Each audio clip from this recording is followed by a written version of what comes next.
Good morning, everyone.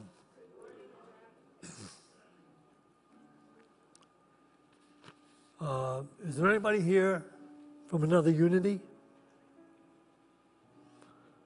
Anybody here for the first time? Raise your hand up very high, please. We have a gift for you. Those of you that are here for the first time, we have a gift. Over here, too. On this side. You had that already? Okay. Good. We appreciate having you show up. All right. I have a few announcements this morning. Those of you that have purchased Christmas wreaths, the wreaths are in the lobby. You can pick them up. And they're beautiful this year. They did a great job putting them together. Thank the volunteer that put the bow on those wreaths. Really beautiful job. The next 2 Sundays, we have open a craft fair here in Fellowship Hall. So that if you have a particular craft that you're interested in selling and promoting, being part of, we have $50 tables. And we have a table for you. It costs $50, and you can set up, and it'll be going the next 2 Sundays. So you start at 9 a.m., you'll be out there till 3 o'clock. And that's for the next 2 Sundays if you want to have a table at the craft fair. This Friday is the most important event. It's the second most important event in a person's spiritual life. If you've had some difficulties with past life karma, and you're trying to work it out, and people spend a long time working it out, doing a lot of good deeds and things like that, you just have to do this Friday. You have to come this Friday and you'll erase all your past life negative karma. You come next Friday at 10 a.m. for the holiday decorating group. We're going to decorate the entire church. God really loves this church when you do that, okay? And the most important thing you can do right now is become part of Unity of Boulder. Don't just be a spectator, be a practitioner, a practicer. So the choir is at 6:30 tomorrow night. Show up at 6:30 tomorrow night and try choir. You're going to really enjoy it. It's one of the best ways to meet people and enjoy yourself in being part of Unity. Thursday.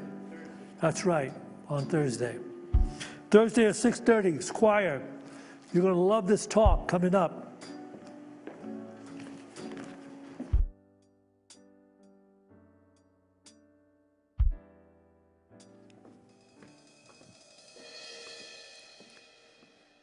Good morning, everyone. Welcome to Unity today.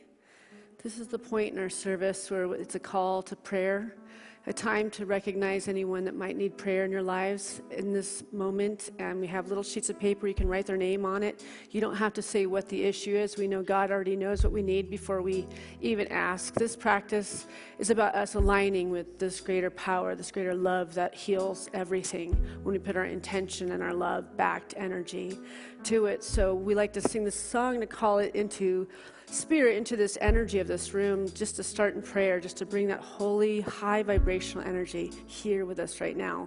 This is Steve Sheets. He's the head of our prayer partners, and so he will come down this aisle and collect your prayers and put them in this prayer box where it will sit and be prayed over every day for 30 days here at Unity of Boulder, and then sent off to Silent Unity in Missouri, and they'll be prayed over for another 24 hours a day for 30 days. So that's a lot of prayer to bring healing to whatever it is somebody's experiencing. Don't feel shy to write your own name down if you need prayer right now.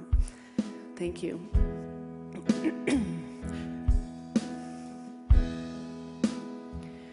You are the air I breathe.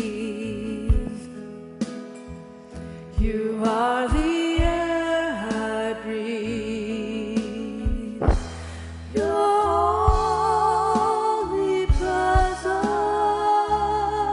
omnipresence living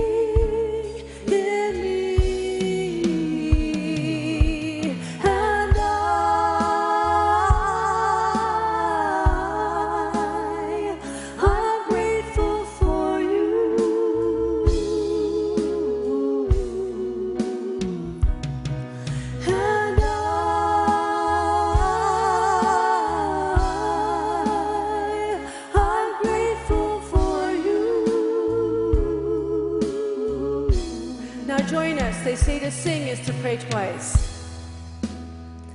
You are the air I breathe. You are the air I breathe. Your holy presence living in me. And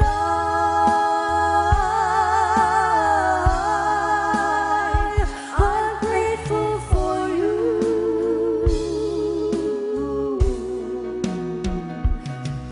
And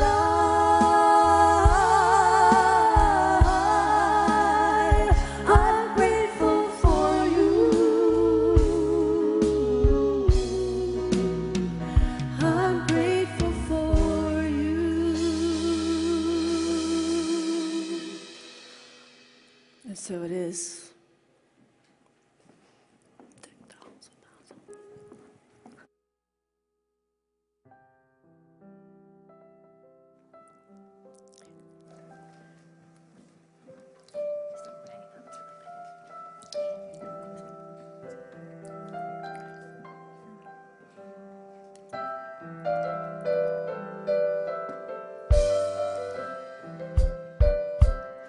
Deck the halls with boughs of holly, fa la la la la la la la la. 'Tis the season to be jolly, fa la la la la la la la la. Down we now our gay apparel, fa la la la la la la la la. Roll the ancient Yuletide carol, fa la la la la la la la la. See the blazing Yule before us, fa la la la la la la la la. Strike the harp and join the chorus, fa la la la la la la la la. Follow me in merry measure, fa la la la la la la la la. While I tell of Yuletide treasure, fa la la la la la la la la. Fast away the old year passes, fa la la la la la la la la. Hail the new year, lads and lasses, fa la la la la la la la la. Sing we joyous all together, fa la la la la la la la la. Heedless of the wind and weather, fa la la la la la la la la. Fa la la la la la la la la. Thank you. Thank you for singing. Thank you for joining us. This was awesome. Thank you, Larry. Thank you.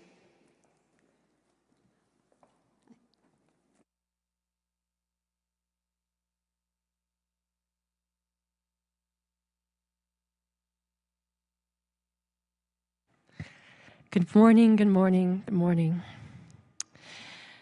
Beautiful and happy and warm and wonderful Thanksgiving and Thanksgiving weekend to everyone. It's so good to be with you here this morning. Thank you for being here.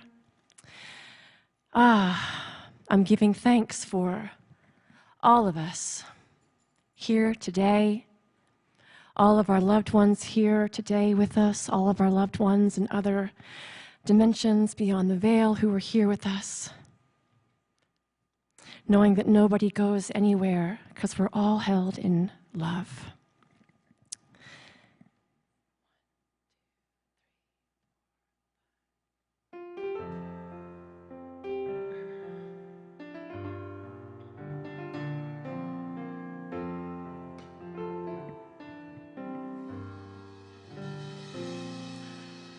All I have and all I feel is all because of you. All I reap is all I sow, and love is our living proof. Thank you for life.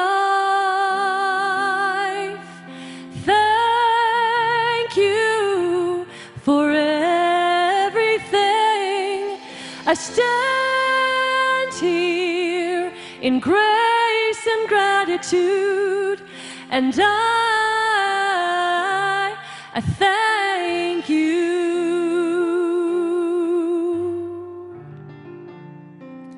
Seasons come and seasons go, no matter what we choose.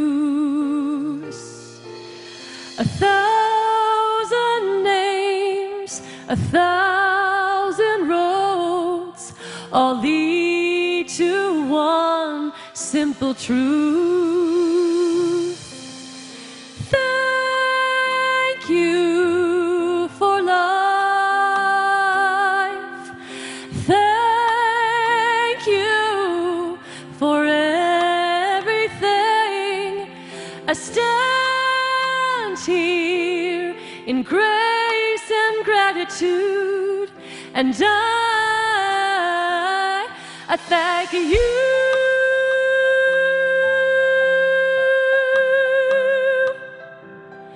Thank you for everything. I stand here in grace and gratitude, and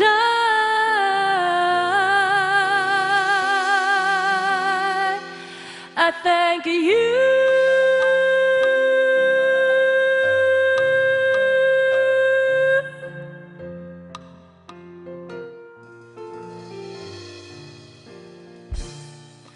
I thank you.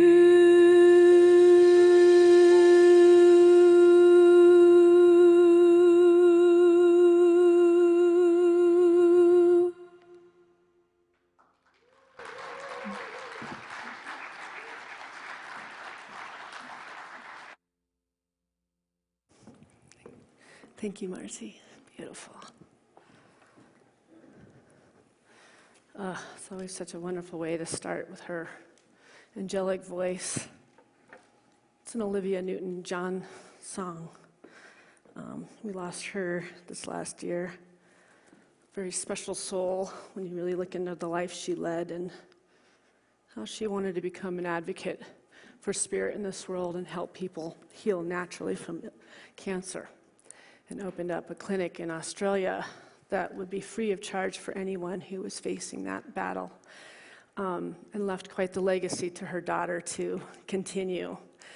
I love to look to people to see, they had an opportunity to have fame in their lives, and then they found a calling to use it to do good for others. I think we're seeing that so much more and more if you're on social media, people that have had that wonderful opportunity to have fame and fortune, and they're turning to the spiritual virtue in life to come back and give it back in a wonderful way. And I think it's a proof of God in this world that we're all being called to become this higher consciousness, to be this oneness, to be this unit that's going to bring the peace that we need to see in this world and on this planet. And it doesn't have to be on the main stage, but to see people that could be in the greed and into the things of the outer world, which we call sin. In unity, sin is just referred to in unity as error, a consciousness that looks to the outer things to bring us happiness. And when we realize that it's not the things of the outer world that bring us into our dharma or our path or our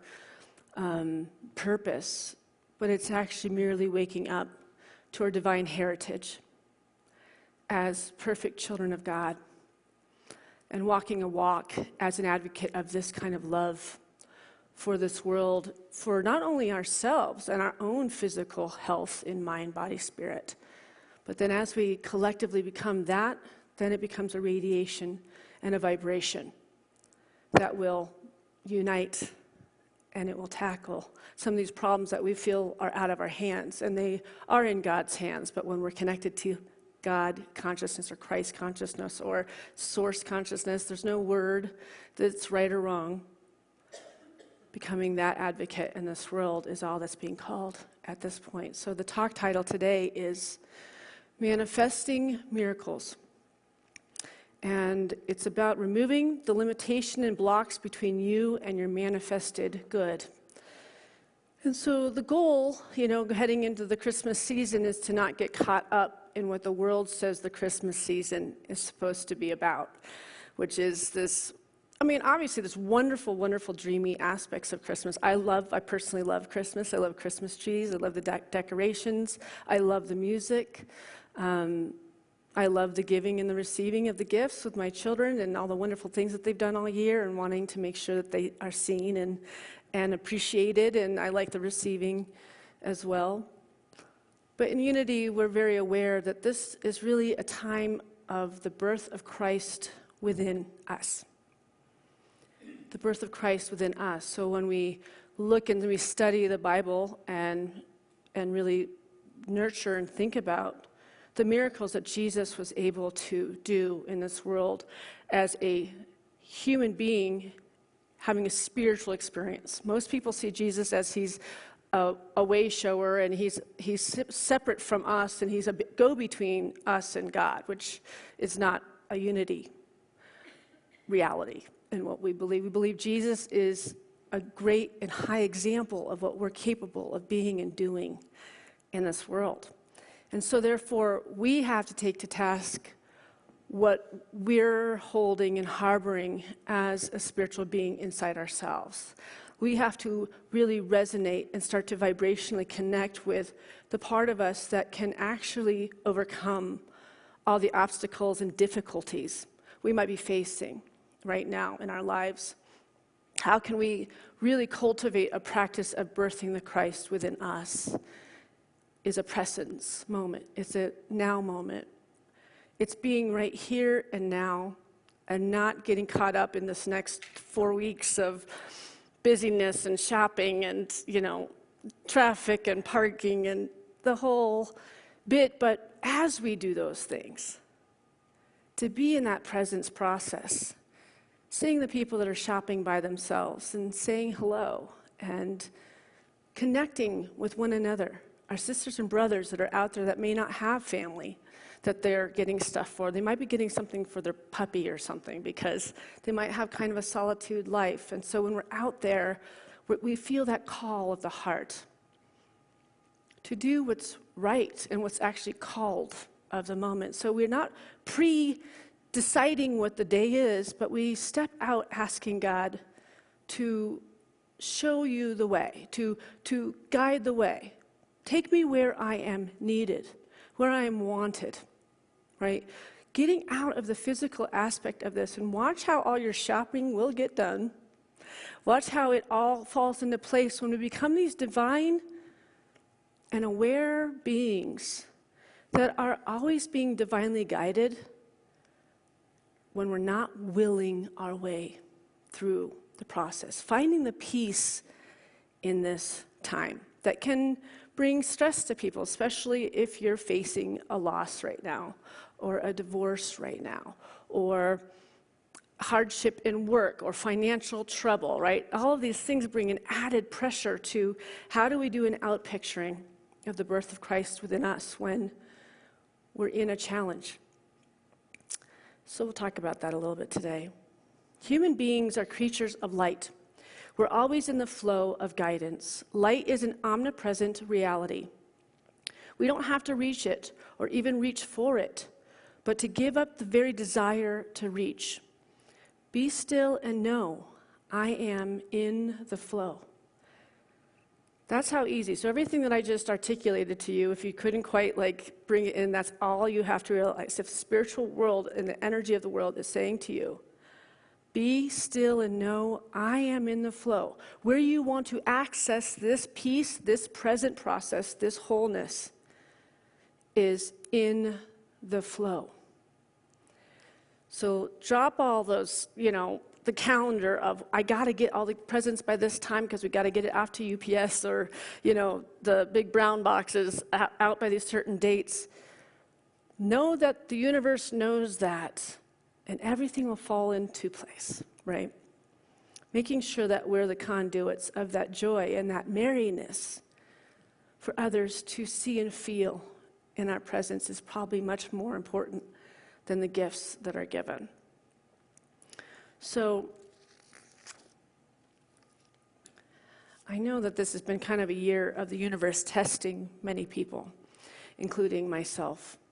It's been a year of change, and some people's change has been for the greater, like things have really fallen into place. And it probably kind of has to do with where you were in consciousness a year ago, or astrologically where you're at right now. And some people are feeling that we're just about to step into why all of the disturbances happened in the last year. And that's an exciting place to be as well. But nobody made it through this last year without challenges, because the awakening is happening and it's speeding up. And so for whatever area there was a lack, we might have been really awakened, enlightened in certain areas, and then there's those ones that you're just like, you just can't touch, you just can't deal with. Those seem to be the ones that were flared up this last year, because collectively we're all being matured. And when we're all in this growth and maturing, things don't usually change because things are soft and easy.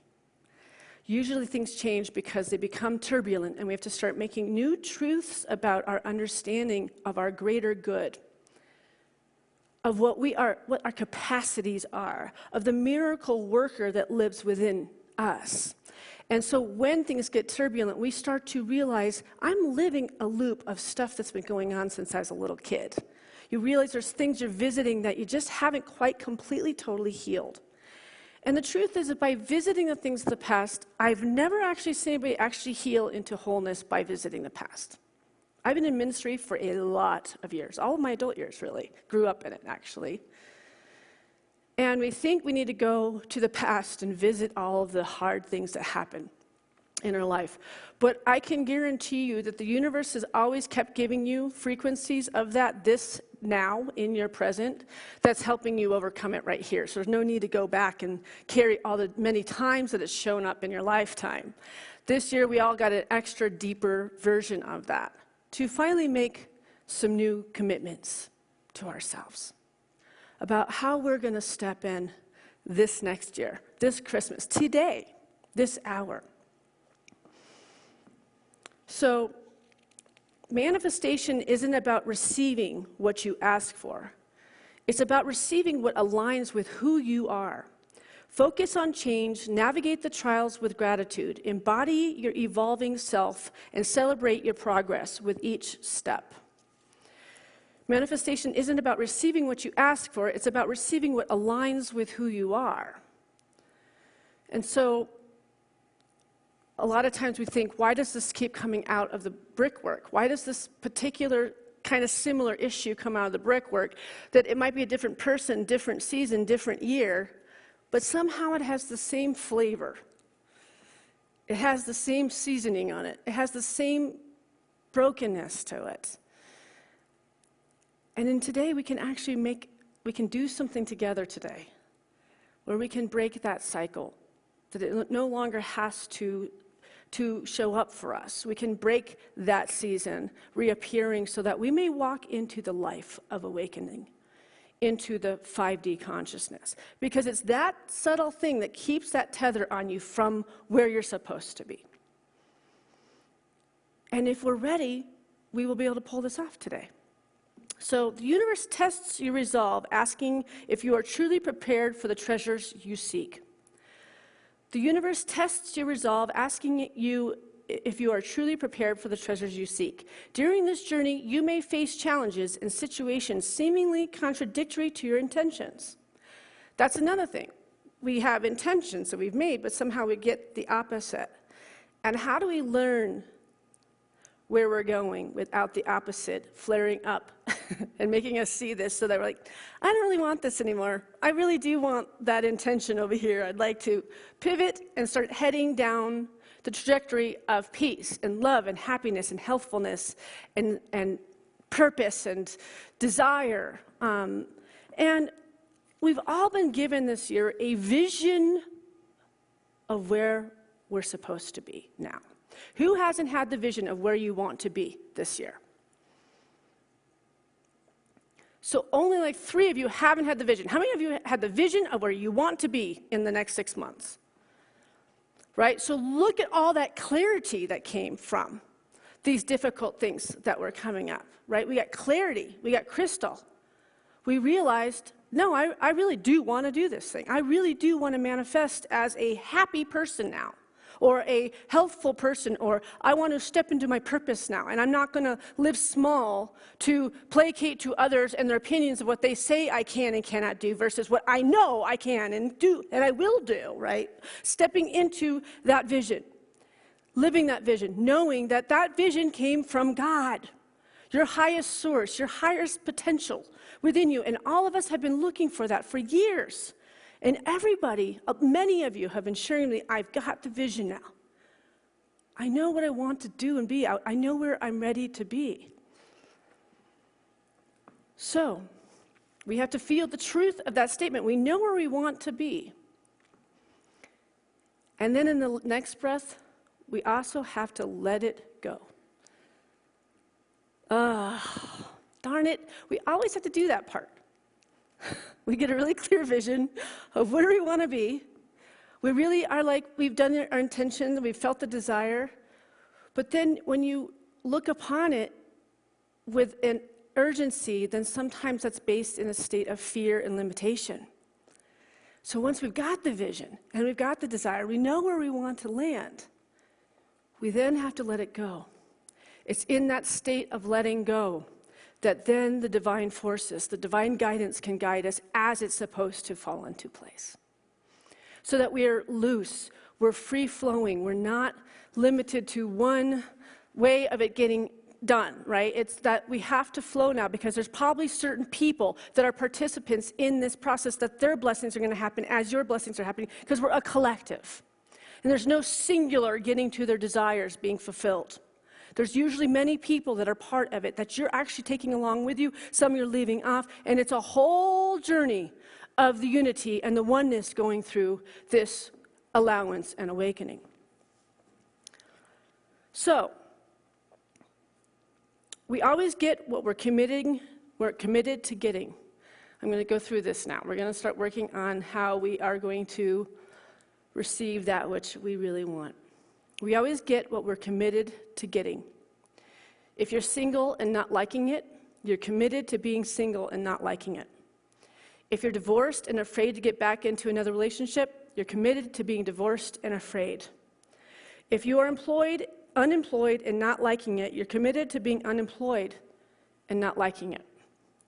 Understand this point deep in your bones, and you finally understand how life works. And I don't have a changer up here. Oh, you have it. Can I get this next slide, please? So, you can write I, and you put your name in here. Acknowledge that I always get what I'm committed to getting.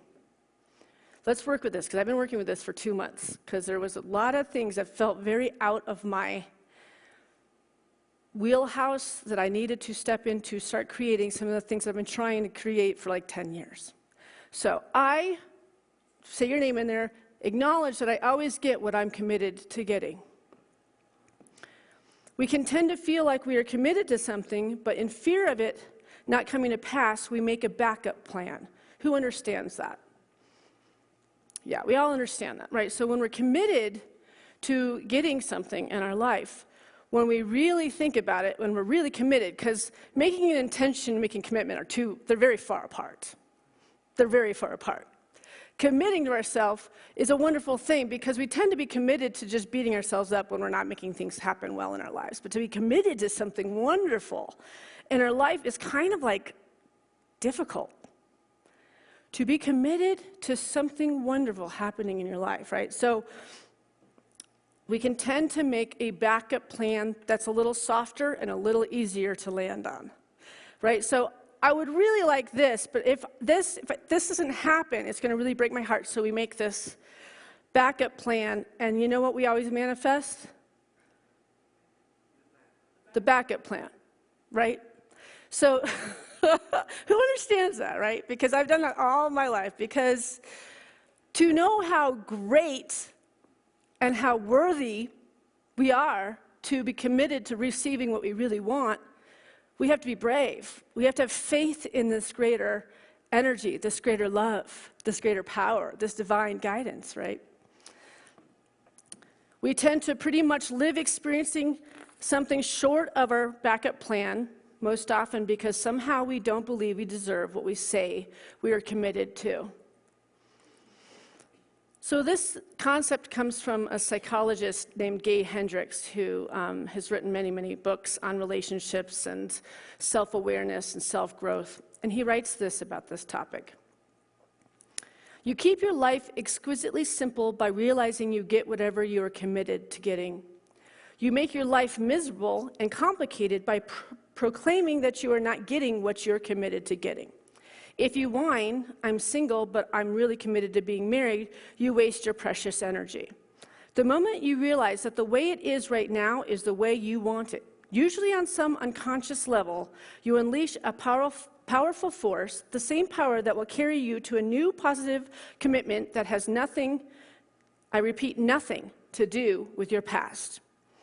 If you are single or divorced or in an unhappy relationship right now, and if you want to be in a new conscious relationship, repeat after me. I'm committed to things being the way they are right now, and I make a new conscious commitment to creating a new conscious relationship. And this isn't just about relationships. This is a process for acquiring and applying to anything that has felt like it's been out of your reach for too long. It's been out of your reach for too long. And you might have prayed for it, and you might have worked with the law of attraction, and you might have been doing affirmations about it. But it's all about being committed to yourself. And you know that being committed to ourselves takes self-esteem, self-love, self-trust.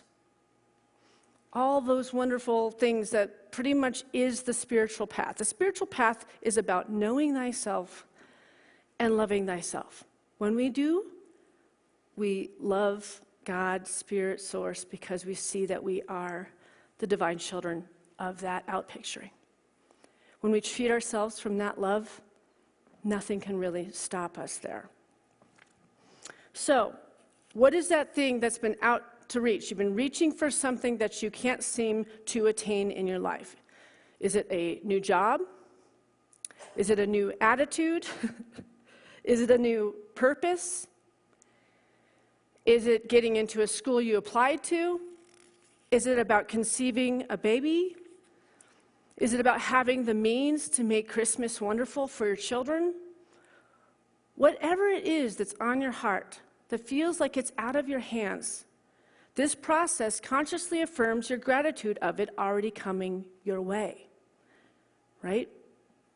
This is the process of us putting out there and being committed to receiving it the way that you need it to.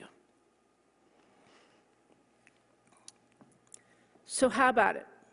Do you commit body and soul to living your life-expanding ways of consciousness and love?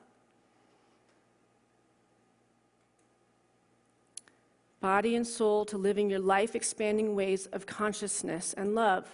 Or by default, do you commit to perpetuating whatever drama you've been engaged in for the last 18 years? Again, that's a commitment. Do you realize that we commit to these cycles of difficulty over and over in our life, and we don't realize that we're the ones that keep bringing it into our lives? Seasons bring it to us, dates bring it to us, from memories of hurt and pain and, cell memory, as Eckhart Tolle says. You'll have a season where you're really sick maybe a few years ago, and then all of a sudden you get right into that season and you don't even, in your awareness, realize it, and all of a sudden you don't feel well, and you feel similar to those symptoms. Because a lot of us are more connected to our pain bodies, which is the human part of us, than our light bodies. The part of us that never dies, the soul. The soul that understands what I am sharing here today. Your soul understands this because you've done this many, many times, and you've figured it all out, Then you passed the physical body and you came back and you had to relearn it over again. But the thing that's very cool about this and why we forget it, I'm going to tell you why we forget for that next lifetime. Because it keeps us curious about the human condition, and we get to do it better and better and better each time. And as we meditate and as we step in and as we walk as these spiritual light beings, we remember the other lifetimes so much quicker. We remember the power and the truth of our being in expression. But you have to believe this to see it. Nobody, I can speak up here and I can walk you to the water a million times, but it will never happen to you until you step in and you drink it yourself. I'm not here to convince anybody. I'm just here to mirror to you that I do believe in what I share up here. I have had this experience over and over and over since the day I was born. My children have these experiences over and over and over again because I speak to these truths. They've only known a mother that speaks this way. I have a husband that was an agnostic when I met him 11 years ago and is absolutely not now. Just by the mere mirroring of a wife like me.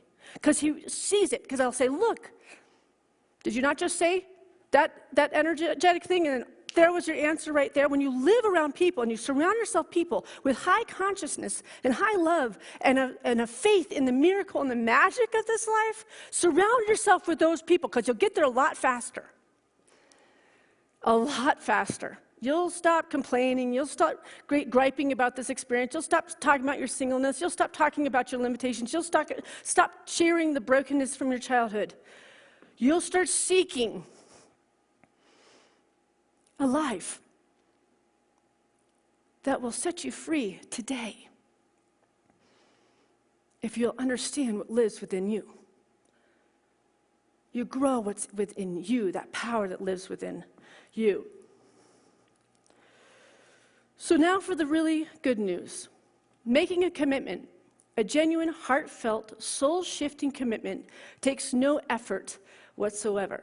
Once you do it, there are some things you'll need to learn and some moves you'll have to make under pressure. But the actual making of the commitment is something you do inside yourself with no effort whatsoever. So how about it? Do you commit body and soul to living your life expanding ways of consciousness and love? Did I get any no's out there? I have a mic for you if you'd like to share. No, I'm just teasing you. So I, this week, had the pleasure to put on Thanksgiving at my own personal house, which has never happened. My brothers always come into town, so it always ends up at my mom's house. And so I do the shopping and things like that and help her with it. But this year, I did it at my house because my brothers weren't coming in, and I get to do all the shopping with my eldest daughter and prepare all the food with her, and had a completely different experience of Thanksgiving than I've ever had before. And it wasn't any better or worse than the Thanksgivings I've had, but to have it in my own home with my own music that I would play, and to discover what Thanksgiving is for me finally as the adulting person. It was really wonderful. It was really just a magical experience. And then we always have a annual, after that, the next day, me and my two girls go shopping for Black Friday. And this is not my favorite part of the Thanksgiving thing ever, every year, but they love this part. So I have to always put on a happy face, get up at the crack of dawn, and head out to go into the world, like literally, like Black Friday, and trying to get deals and the whole bit. And every year, probably around like noon or 1, I'm tired, you know. And I had also never ever done the Thanksgiving meal like my mom had every year. I had no idea the amount of work of all those dishes and then all the actual cleaning of all the dishes, like the whole bit. It's a lot. And everybody really does let the host take care of all of it. So I will do better with that next time. So I was tired. I was even sore the next day. I felt like I had done a marathon on Black Friday. But I woke up and I started to do little begrudging, like, affirmations about it.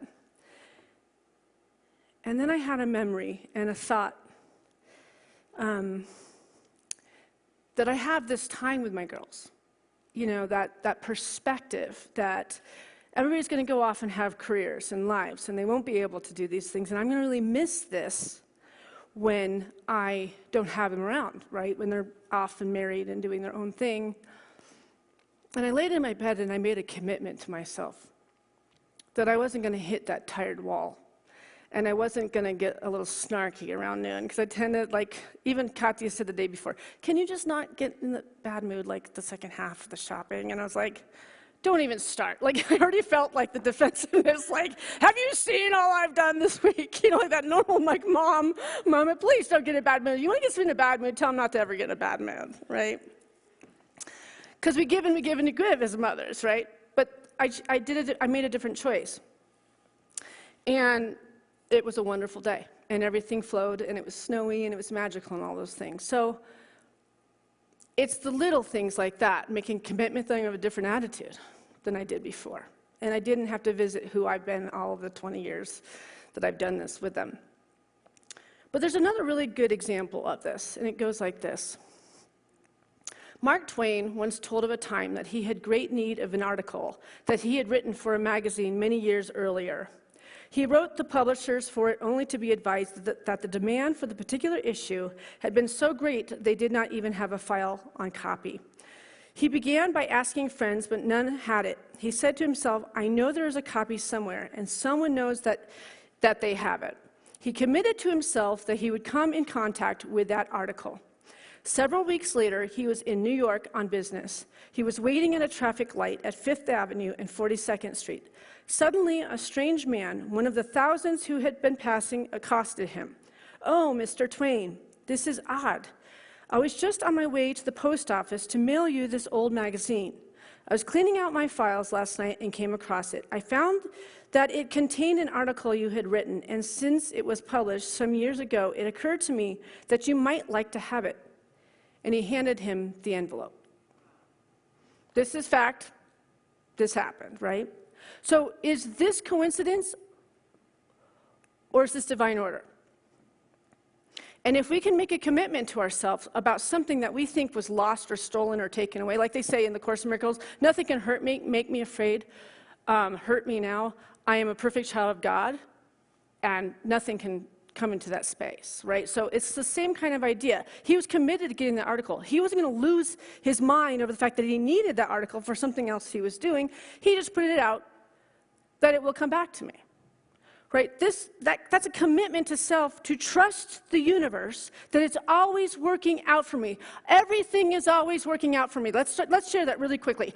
Everything is always working out for me. These kind of affirmations, when we feel like there's a lack or limitation and we're wondering, why can't my good come to me? Your good isn't coming to you because you don't believe your good can come to you. Everything is always working out for me. That's the greatest affirmation to have on your dashboard of your car, on your mirror when you're getting ready for the day. When you start yourself starting to plan the problems of the day, that's sitting there going, now. Because you know the truth of your being. You're a divine inheritance. You are a perfect child of God. You receive that which you are. You are the resonance of all that good. And when you bring that into even your teeth brushing, into every moment that you're committed to being the vibrational pole for that which you are looking for from this universe, you will receive it.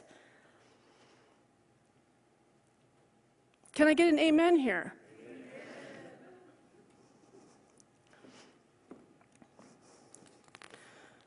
So I had a really special grandmother. My dad's mom, both my grandmothers were really special, but one was Russian, and she was a little bit more severe and kind of quiet, but very nice. My dad had this big, chubby mom that had hugs that would just melt you. You know, I just think of the little kid just getting that, like, that love.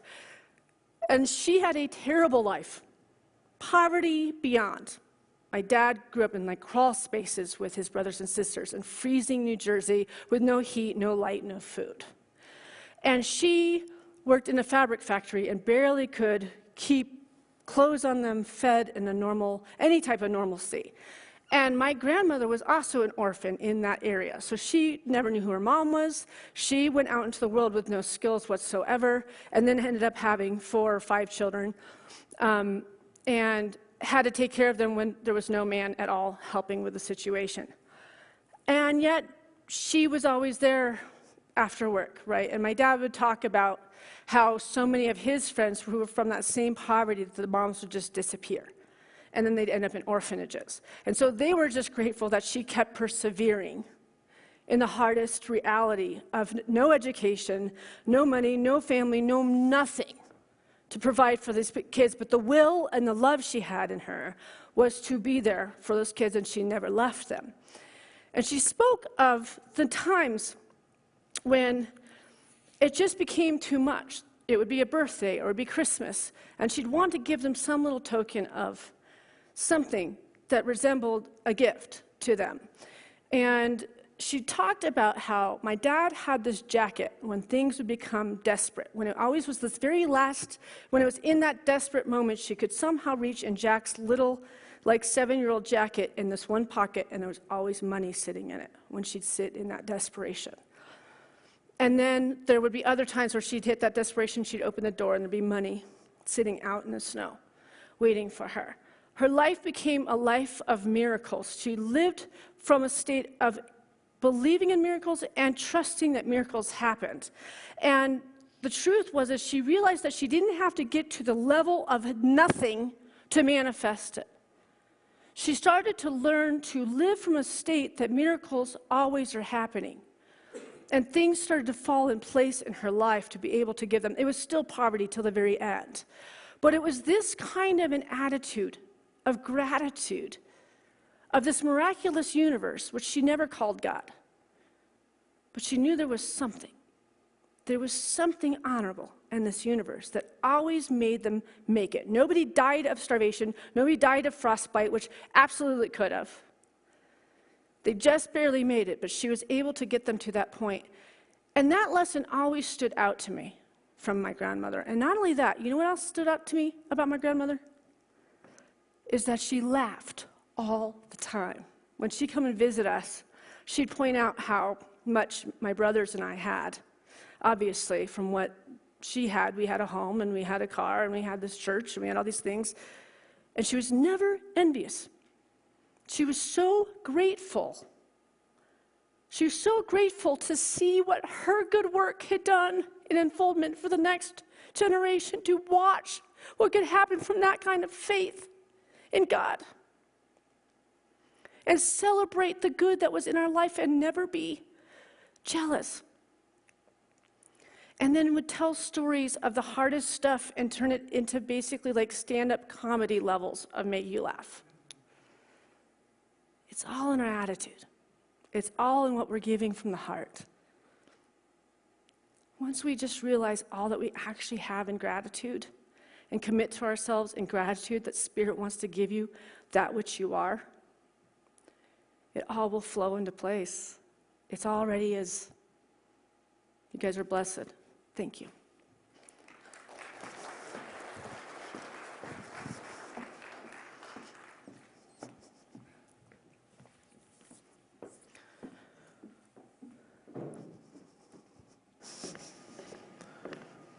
Freely we have received beautiful insights into living more effectively, beautifully, positively. Now's our opportunity to give back. We're only here by virtue of the fact that the people that attend here support this church center. And that's true. Unity doesn't have like a mother church that sends you money when you need it or anything like that. This is all established, and it continues by virtue of the tithes that come in from the people that receive the spiritual teachings here. So with that in mind, let's bring into our hands, into our minds, that gift we'd like to make to Unity of Boulder. Let's bless them with this offering prayer. Divine love, through me, blesses and multiplies all that I have, all that I give, and all that I receive, because I give. And so it is. All right, and now we have the opportunity to listen to Marcy share her beautiful music with us again.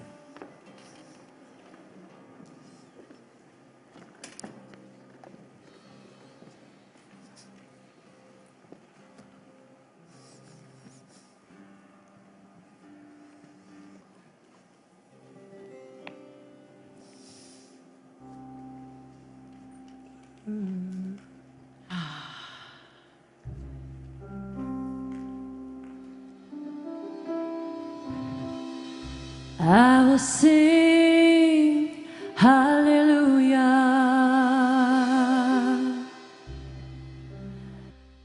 I will sing Kyrie eleison.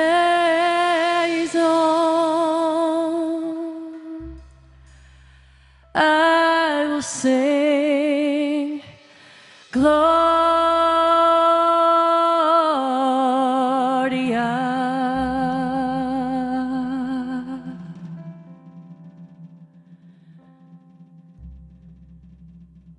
We are walking each other home, drawn by the pull of love.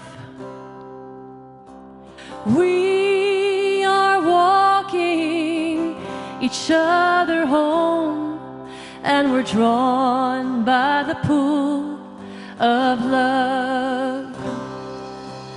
Oh, we are walking each other home, and we're drawn by the pull of love.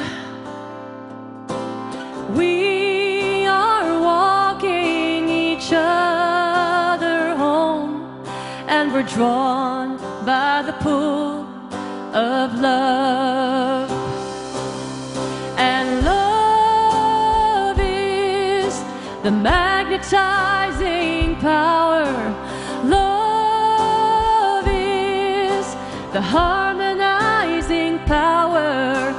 Love is the unifying power as we walk each other home.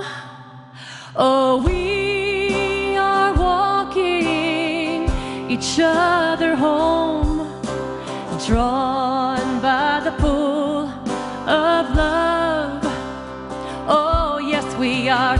We are walking each other home, and we're drawn by the pull of love. Oh, we are walking each other home, drawn by the pull of love.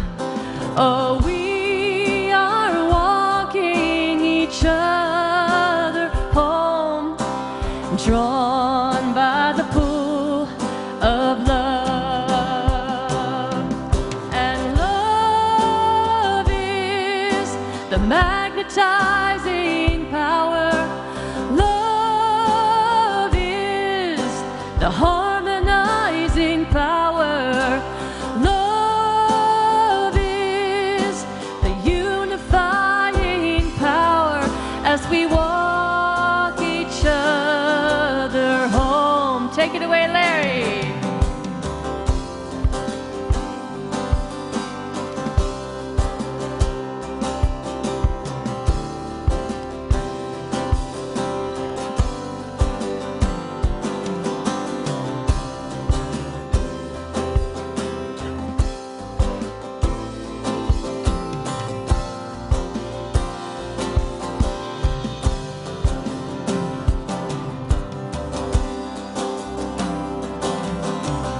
We are walking each other home, drawn by the pull of love. Oh, we are walking each other home, and we're drawn by the pull of love. Here we go, together. Oh, we are walking each other home, and we're drawn by the pull of love. Oh, we are walking each other home, and we're drawn by the pull of love. And love is the magnetizing power. Love is the harmonizing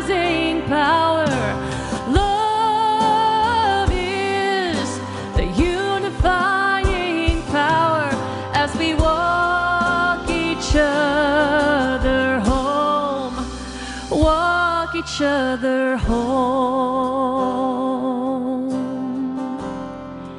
as we walk each other home. Make any sound that feels good to you. Walk each other home, as we walk each other home. Walk each other home, as we walk each other home. We walk each other home,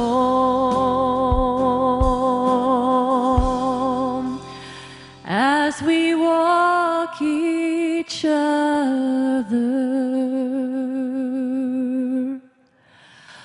home.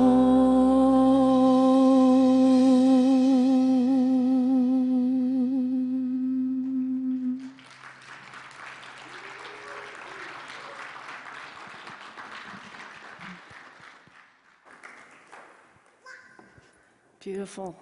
Thank you. Holly, I need to introduce you to somebody after the service. Okay, I just saw that she was in here.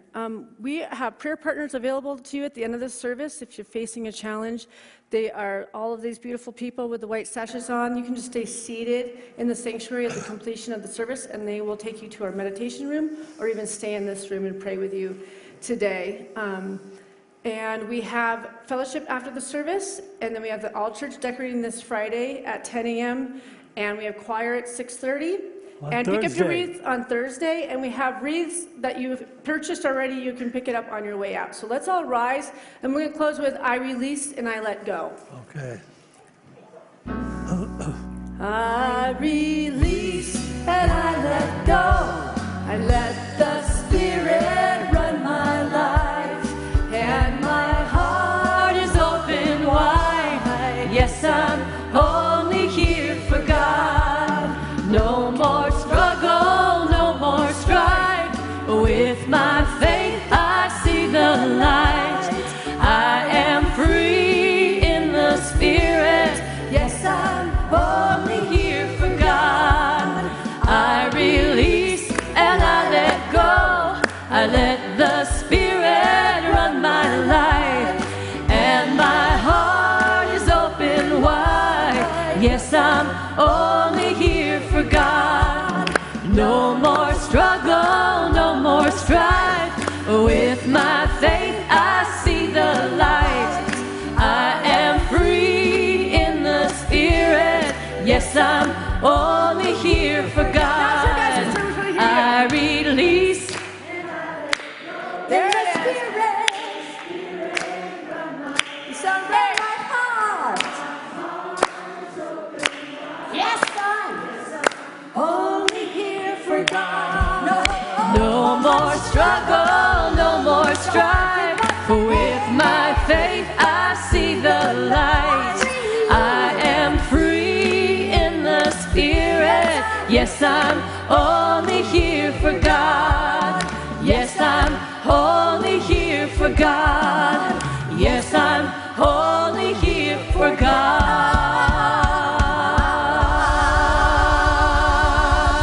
Woo! Beautiful. Okay. We'll see you in the fellowship hall.